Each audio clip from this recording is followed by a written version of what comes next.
Got to try the new coffee at Starbucks. It's the Orlito. Comes in a latte and an ice shaken espresso. And it's made with extra virgin olive oil. You got to try it. Got to try it. It's a great option. So please try it. Go by your Starbucks and try it. It's really good.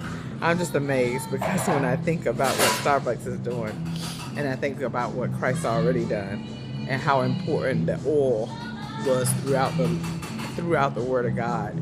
How many times you can find the word oil throughout the Word of God.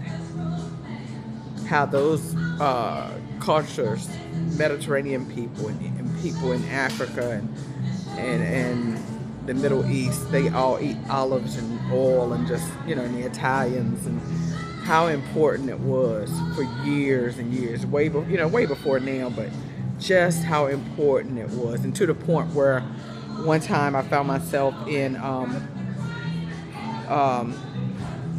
the Hampton Roads area, and I had the Spirit of Christ in my heart, and I was thinking about my next, thinking about what God was doing for me and falling in love and crowning my man king, and just reading that story of Esther, the queen, and evidently it must be some Esthers in the house,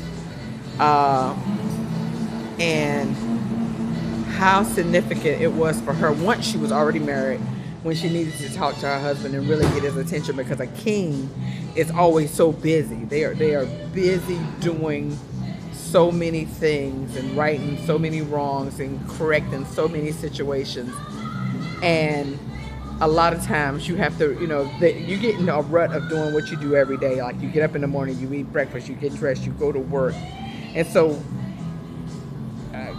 in the kingdom, kings and queens, sometimes, in castles, I've learned that, they don't always sleep. Back then, they didn't always sleep in the same room. She might have had her quarters, he might have had his. So it may be that they didn't even see each other on a daily basis. But she needed to get his attention because her uncle had told her that there was an affair going on, meaning that there was some dangers, some things that could happen to her people. And he said to her, don't think that you're not here for you may be here for such a time as this.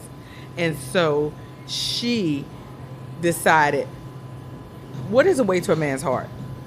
They say food is a way to a man's heart. So she decided she would prepare a meal. And I went to this store and I did a makeshift charcuterie board.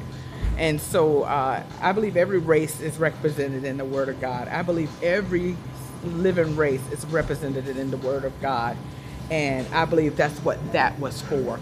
To let her, I believe that she did that the first documented charcuterie board for her husband, the king. And so I wanted to say that. God bless.